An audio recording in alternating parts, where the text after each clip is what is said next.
So, I don't know about you guys, but personally for me, heading into the co-op program, it was really scary. I didn't know what to expect, and in first year, going into second year, I didn't have any of these upper year contacts to walk you through. And yes, the school would have these co-op prep classes, but it was never, it was never enough basically. So what I'm hoping this video would help you guys with is prepping for co-op, also prepping for this corporate world. So looking back, I've been out of school for 2.5 years now. Looking back, what were some of my most memorable to-dos going through co-op, what I would have done differently, what I was glad to have done, and then also what you guys can do if you didn't get into co-op. I actually left my co-op program. So I can talk about that experience. I'm very excited to share with you guys so that it can help you through perhaps and ease your nerves and help you prep as best as possible. So let's get into it. So just real quick, talking about my journey so you know where I'm coming from. My co-op was in project management at a large commercial bank. That was for basically 8 months. And then I rolled into the third co-op term related to, it was basically mergers and acquisitions advisory.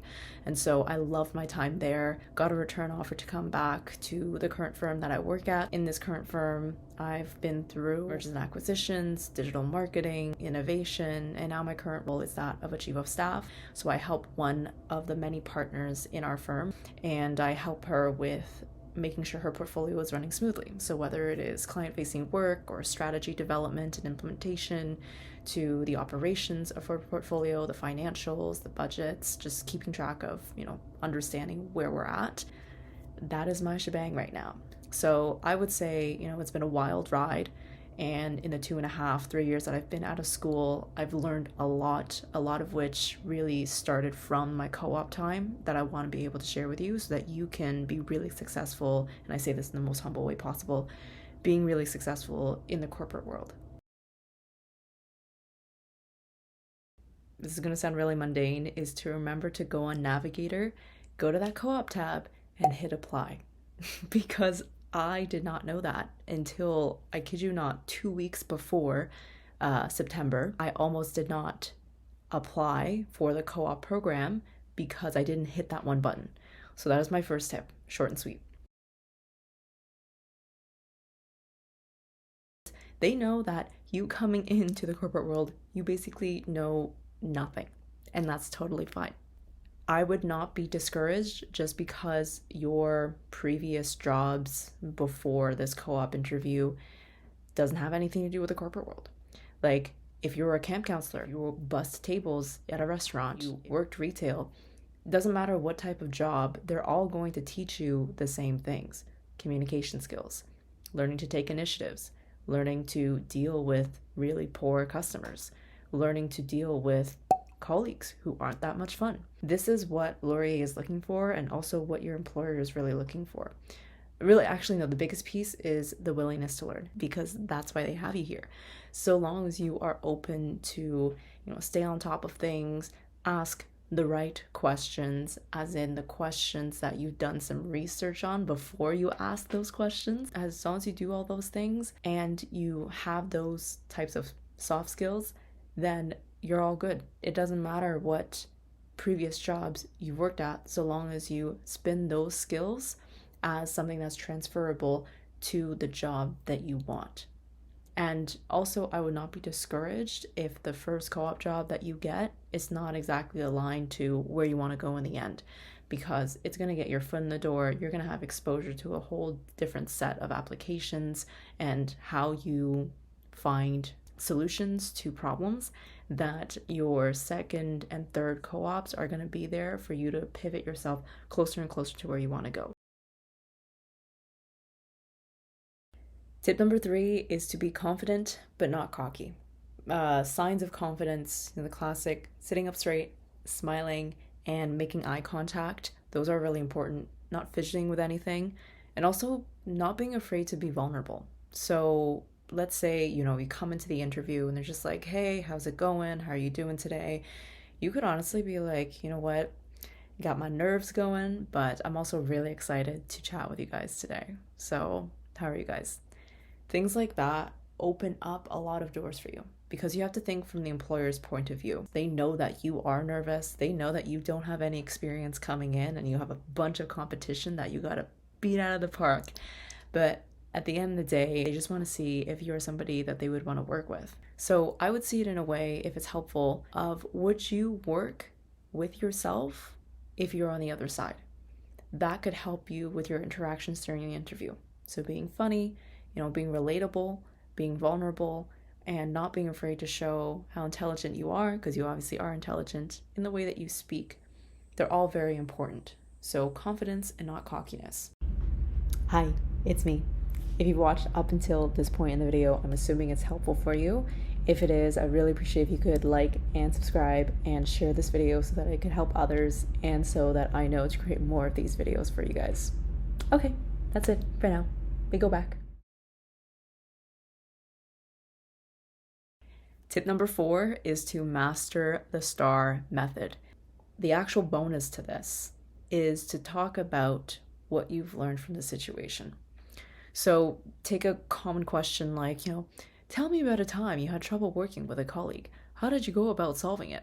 You go through this whole STAR method, and in the end, you can talk about how the job will have its challenges.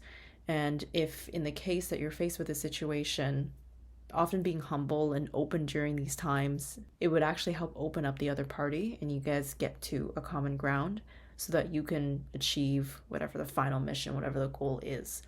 When you talk about what you reflected on and how you know that this would happen again, it helps the other party understand that you're self-aware, and usually self-awareness is a precursor to self-development. So this is the bonus tip that I would have for the STAR method that I don't think a lot of people talk about, and I really do think it's important because it shows your maturity towards these situations. Tip number 5 is to get really good at writing, understanding how to write proper emails, knowing how to communicate your thoughts and ideas clearly, being able to add supports behind your idea. I think a lot of people, myself included, just didn't like English class. You might be a math genius, but if your ability to communicate what you are doing or your findings are just really, really poor, it's not going to do you as well as if you are able to just explain your thought process. That's actually what a lot of employers are trying to look for, not just a number crunching monkey.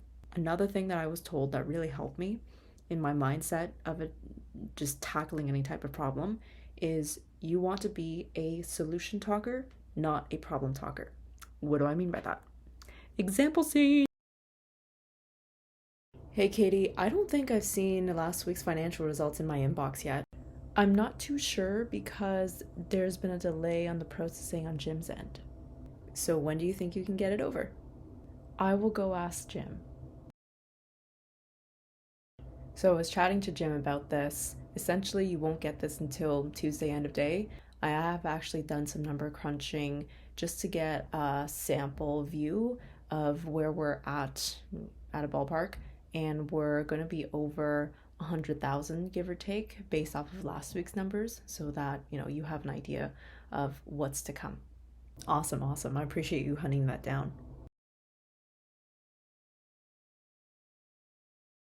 What I was really glad to actually have done on the flip side is a couple things. I was really glad that I took down key contacts in an Excel tracker that I had. Being able to reach out to them after a year and being like, hey, this is where I'm at right now.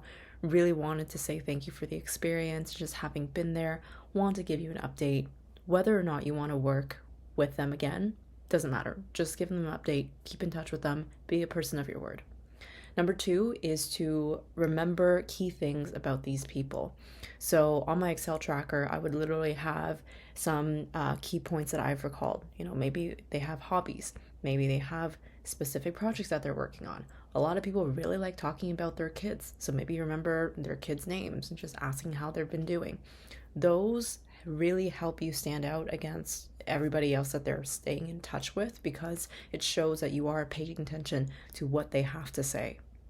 Number 3 is I was really glad to have grabbed coffees with a lot of people. Having grabbed coffees with just a bunch of people, being very open and taking the reins on it, it basically got my last co-op job helped me get there, and then my current role where I am now. A lot of the times in the corporate world, it is really who you know, and being able to learn a lot of the skills from who you know by understanding, what is the industry they're working in, what is their day to day. It really helps you narrow down your career focus as well. Number 4 is reading How to Win Friends and Influence People. Once you read this book, you'll understand why this is really, really important.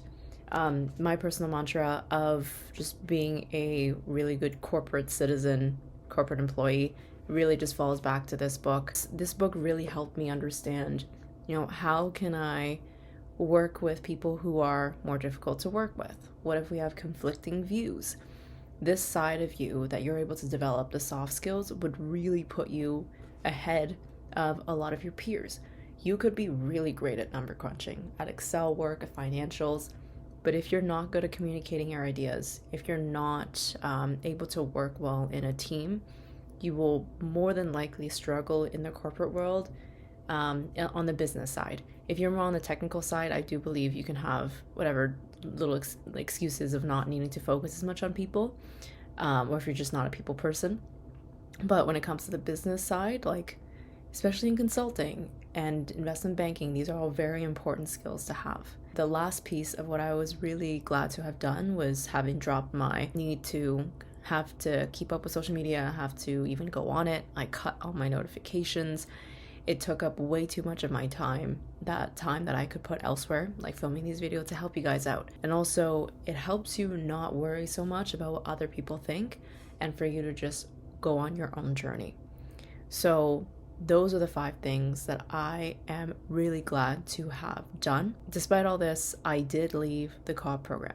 With that said, I'll see you guys in my next video. I hope this is helpful, and good luck during this year's co-op process.